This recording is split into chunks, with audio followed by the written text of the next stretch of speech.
Le coup de poing atterrit violemment sur la joue d'Alex, le projetant contre le mur froid du couloir du lycée. Maxime, le capitaine de l'équipe de rugby, éclata de rire avec ses amis, tandis que le sang coulait de la lèvre fendue d'Alex. Mais des années plus tard, ce même Maxime se tenait devant le casier d'Alex à l'université, les yeux emplis de regrets, attendant désespérément un regard qui pourrait tout changer. Alex n'avait jamais oublié ce jour-là. C'était en terminale, au lycée Henri IV à Paris, où les couloirs bruissaient de rumeurs et de jugements. Lui, le garçon effacé, passionné de littérature et de philosophie, avait toujours été la cible idéale. Trop sensible, trop différent. Ses lunettes épaisses et son sac à dos rempli de livres le marquaient comme un outsider. Maxime, en revanche, était l'idole de tous, grand, musclé, avec un sourire ravageur qui faisait fondre les filles et envier les garçons. Il régnait sur l'école comme un roi incontesté. Et ridiculiser Alex était devenu son passe-temps favori. Ce matin-là, Alex avait osé lever la main en cours de français pour corriger une citation de Camus que Maxime avait mal prononcée. Un simple « excusez-moi ». Mais c'est l'homme révolté. Pas révolu avait suffi à déclencher l'orage. À la sortie, Maxime l'avait coincé. « T'es qui pour me corriger ? » Pédale, avait-il craché, avant de frapper. Les rires des autres avaient résonné comme des couteaux dans le cœur d'Alex. Il s'était relevé, avait ramassé ses livres éparpillés, et était rentré chez lui sans un mot. Sa mère, une professeure d'histoire divorcée, avait vu les marques et insisté pour qu'il en parle au directeur. Mais Alex avait refusé. Ça passera. Maman. C'est juste des conneries de lycéens. Les années suivantes avaient été un calvaire. Alex évitait les couloirs où Maxime traînait. Changeait de chemin pour ne pas croiser son regard moqueur. Il se réfugiait dans les livres. Dans les mondes imaginaires où les faibles pouvaient triompher. Mais au fond de lui, une question le rongeait, pourquoi Maxime le haïssait-il autant ? Était-ce parce qu'Alex avait surpris un jour Maxime en train de pleurer seul dans les vestiaires après une défaite ? Ou parce que, malgré tout, Alex sentait une attirance inexplicable pour ce garçon qui le tourmentait ? Le bac en poche. Alex avait fui Paris pour l'université de Lyon, étudiant la psychologie pour comprendre les tourments humains, les siens en premier. Il s'était promis de ne plus jamais laisser quiconque le briser. Là-bas, il avait commencé à explorer sa sexualité. Discrètement. Dans les bars gays de la ville. Loin des regards familiers. Il avait eu quelques flirts. Rien de sérieux. Mais assez pour se sentir vivant. Puis, un jour, lors d'un séminaire sur les troubles identitaires, il avait revu Maxime. Assis au fond de la salle, l'ancien tyran semblait changer, plus mince. Les épaules voûtées. Comme si le poids du monde l'écrasait. Alex avait failli partir, mais la curiosité l'avait retenu. Après le cours, Maxime l'avait approché. « Alex ? C'est bien toi. » Sa voix tremblait. Alex avait hoché la tête, le cœur battant. « Qu'est-ce que tu fais ici ? » Maxime avait baissé les yeux. « J'étudie le droit. Mais je suis venu pour ce séminaire. J'ai besoin d'aide. » Ce fut le début d'une conversation inattendue. Maxime avoua qu'après le lycée, sa vie avait basculé. Son père, un militaire strict, l'avait forcé à intégrer une école de sport. Mais Maxime avait craqué. Des crises d'angoisse, Des nuits blanches. Il avait réalisé que sa violence au lycée masquait sa propre confusion sexuelle. Alex écouta. Stupéfait. Maxime. Le macho invétéré. Était gay. Et il l'avait frappé pour cacher sa peur. La rage monta en Alex. Tu m'as pourri la vie pour ça? Pour tes propres démons? Maxime pleura. S'excusa. Promit de changer. Alex partit sans un mot. Mais les jours suivants, Maxime commença à l'attendre à son casier. Chaque matin. Avec un café ou un mot d'excuse. Alex l'ignorait. Mais une fissure s'ouvrait dans son armure. Les semaines passèrent. Et la présence de Maxime devint une habitude troublante. Alex se surprenait à observer ses traits adoucis. Sa vulnérabilité nouvelle. Lors d'une soirée étudiante. Ils se croisèrent par hasard. Maxime. Ivre. Confia plus, son père l'avait renié quand il avait trouvé des messages sur son téléphone. Il m'a dit que j'étais une honte pour la famille. Que je devais me guérir en point. Alex sentit une empathie inattendue. Lui-même avait lutté contre les attentes de sa mère. Qui rêvait d'un fils normal? Marié avec enfant. Pourtant, la méfiance persistait. Alex se rappelait les moqueries. Les bleus. Était-ce une manipulation? Un soir, il confronta Maxime. Pourquoi moi? Pourquoi pas un autre?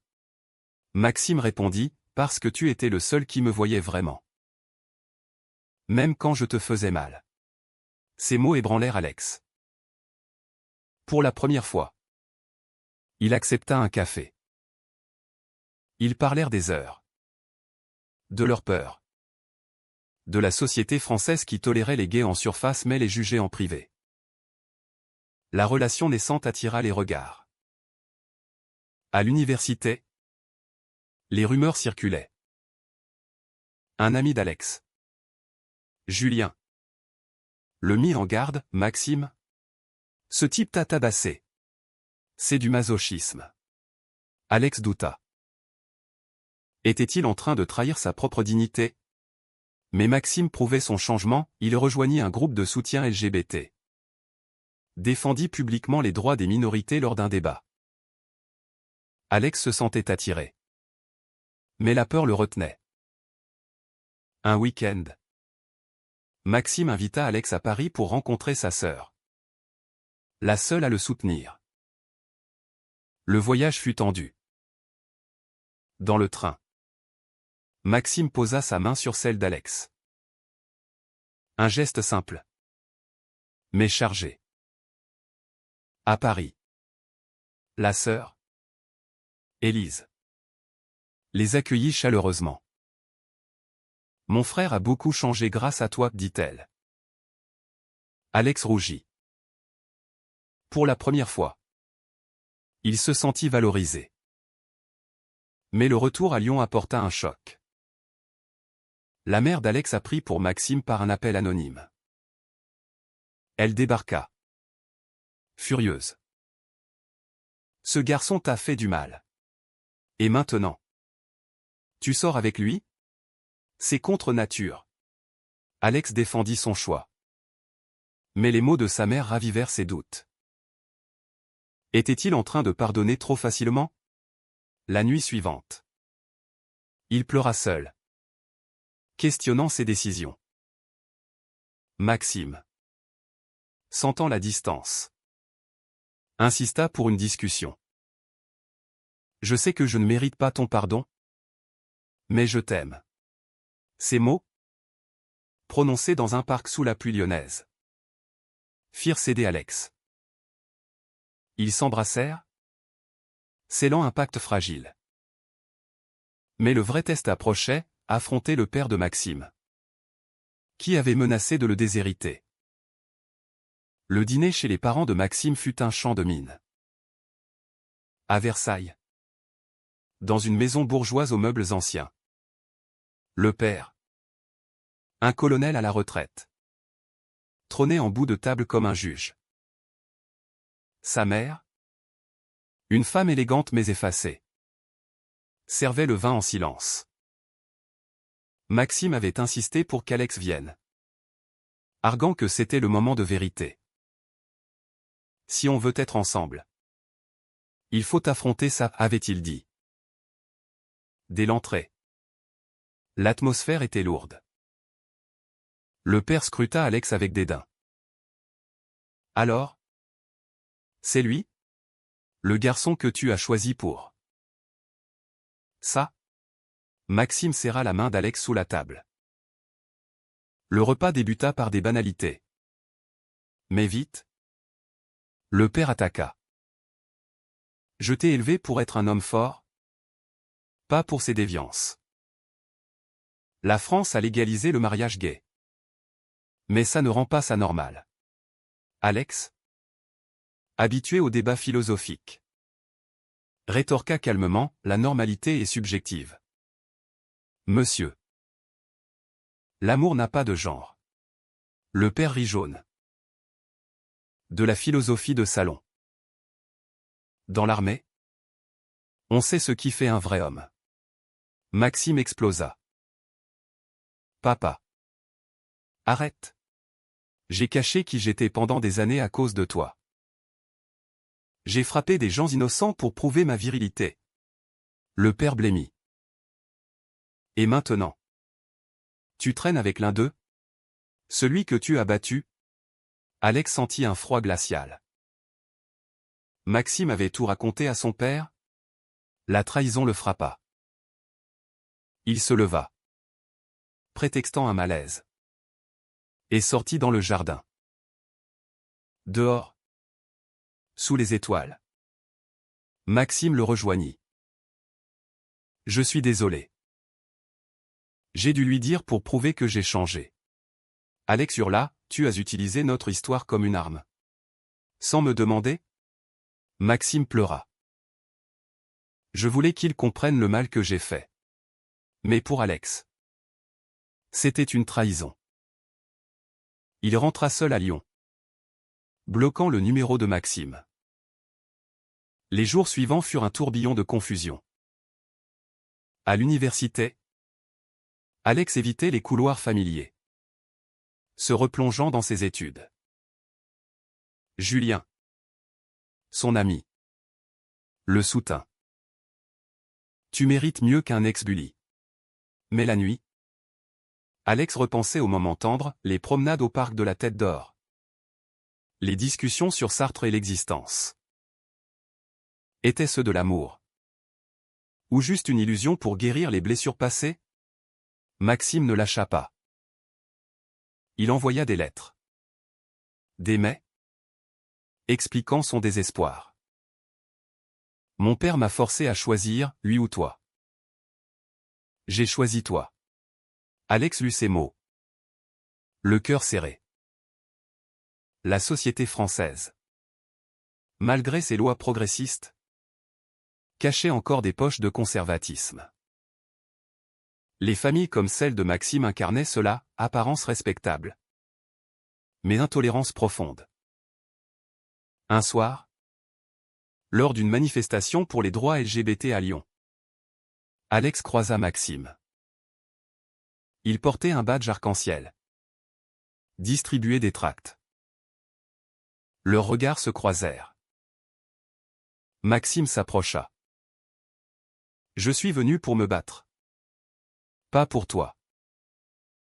Mais si tu veux, on peut recommencer. Alex hésita. La foule scandait des slogans, rappelant les luttes collectives. Peut-être que leur histoire personnelle reflétait un combat plus large.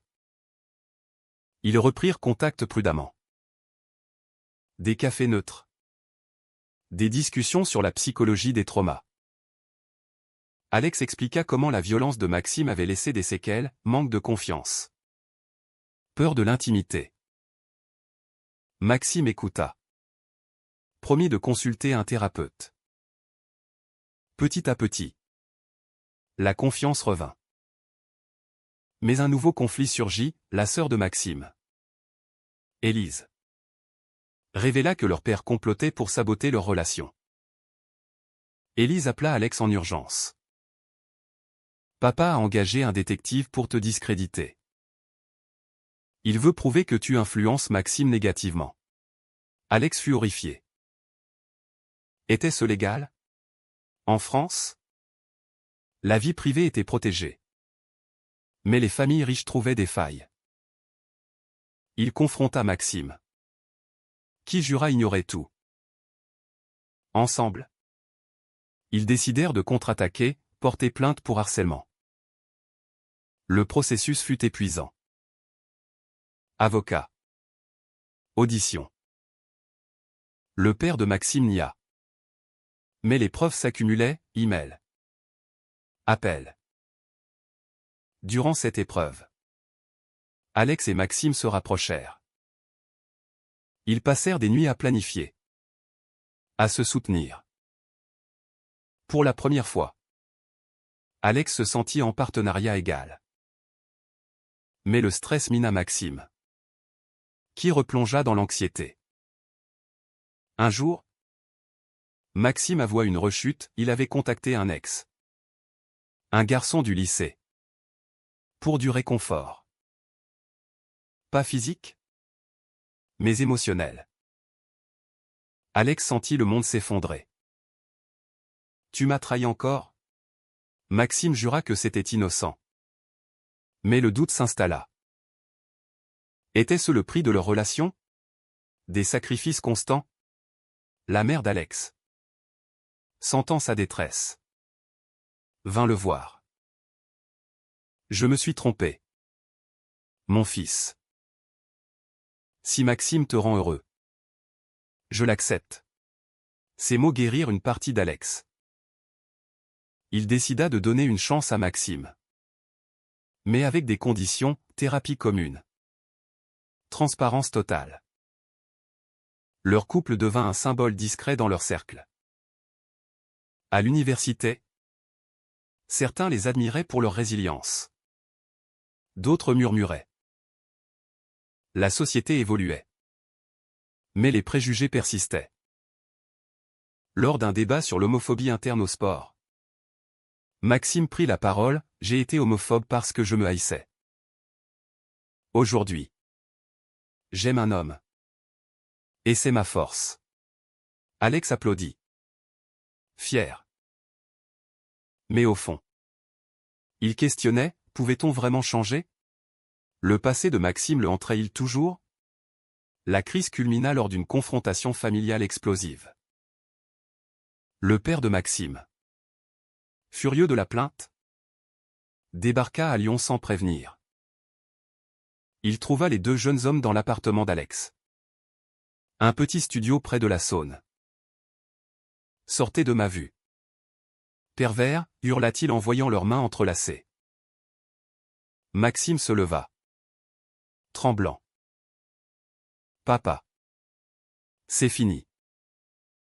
Accepte-moi ou pars. Le père rit amèrement. Accepter? Tu détruis notre nom. Et toi, dit-il à Alex. Tu profites de sa faiblesse. Alex? Calme. Répondit, votre fils est fort précisément parce qu'il assume qui il est. Le père leva la main. Mais Maxime s'interposa. Touche-le et je te renie pour de bon. Le père recula. Choqué. Pour la première fois, il vit la détermination de son fils. Après son départ, Maxime s'effondra. Il m'a tout donné, éducation, argent. Et maintenant, je le perds. Alex le serra. Tu gagnes ta liberté. Mais le coût était élevé. Maxime fut déshérité. Forcé de trouver un job étudiant pour payer ses études. Alex l'aida, partageant ses maigres économies. Leur relation se renforça dans l'adversité. Mais les fissures morales apparaissaient. Un soir, Julien confia à Alex une rumeur, Maxime avait été vu avec son ex lors d'une fête. Alex confronta Maxime, qui admit un baiser impulsif. J'étais perdu après la dispute avec mon père. Pardon. Alex sentit une douleur aiguë. Était-ce de la trahison? Ou une erreur humaine? Il partit chez sa mère à Paris pour réfléchir. Là-bas, sa mère l'écouta. L'amour demande des choix difficiles. Mais pardonner sans limite, c'est se perdre. Alex médita sur les mœurs, dans une société qui prônait l'égalité. Pourquoi les gays devaient-ils prouver plus? Il rentra à Lyon, prêt à une décision. Maxime l'attendait, les yeux rougis. Je vais en thérapie seul. Donne-moi du temps. Alex accepta une pause.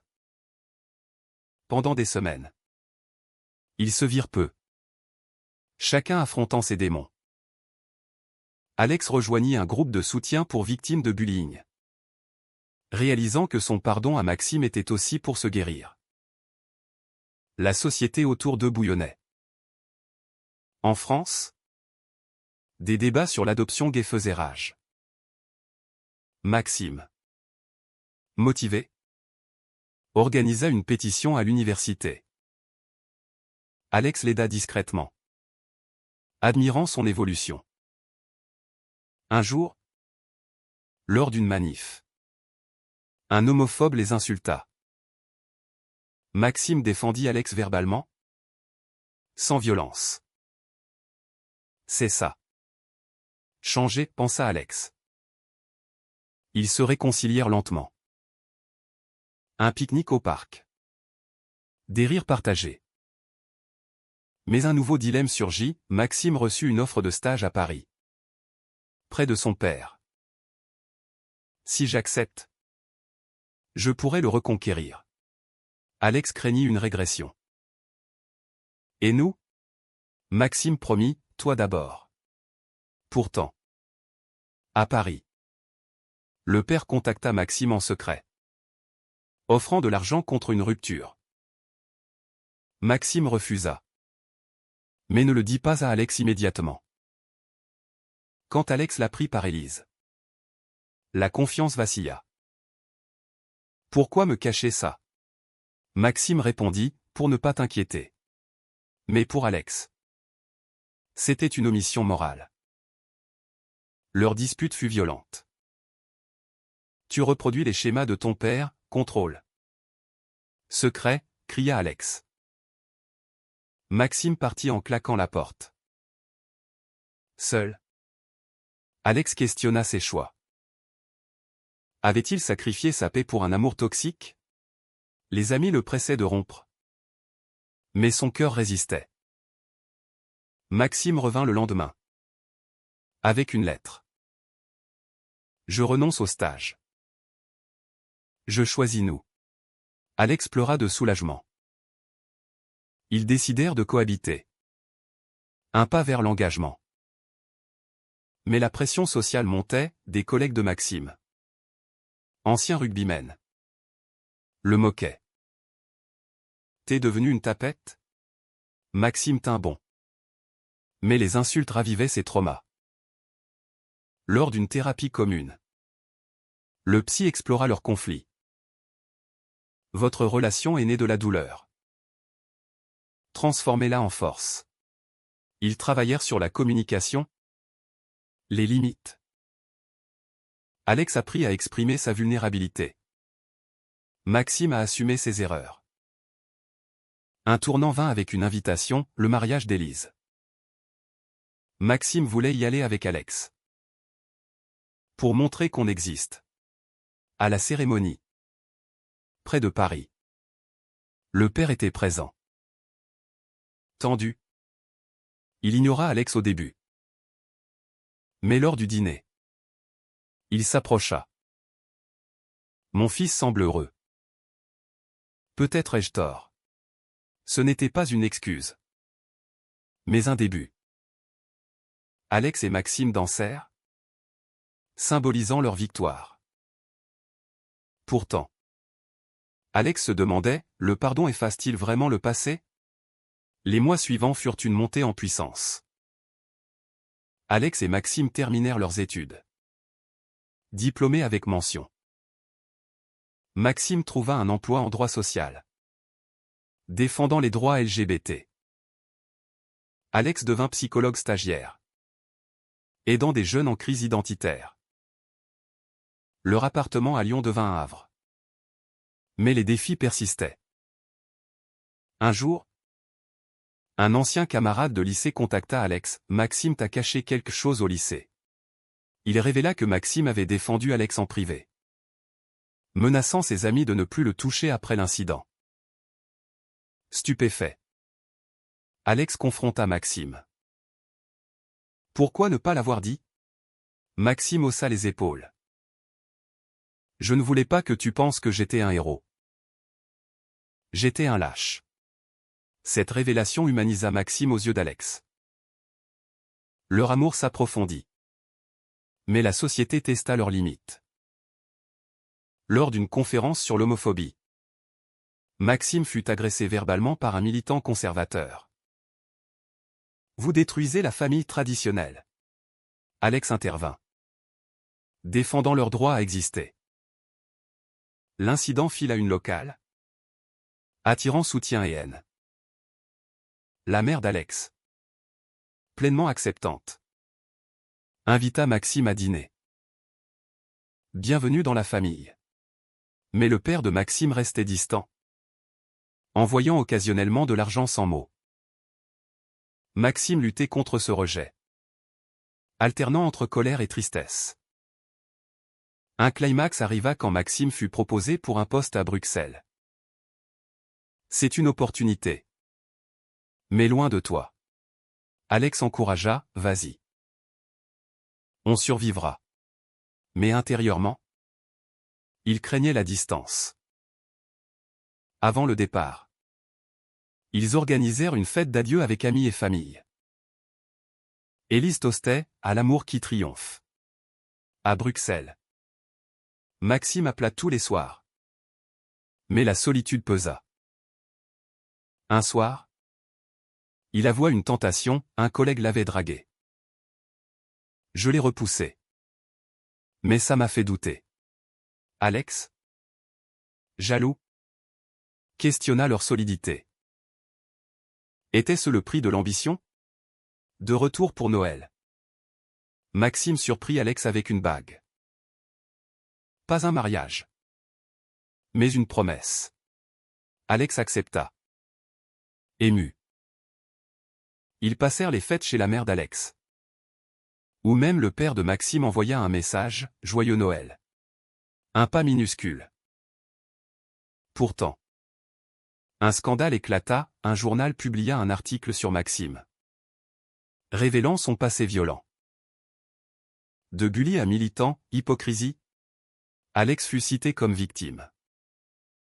Furieux, Maxime traça la source, son père.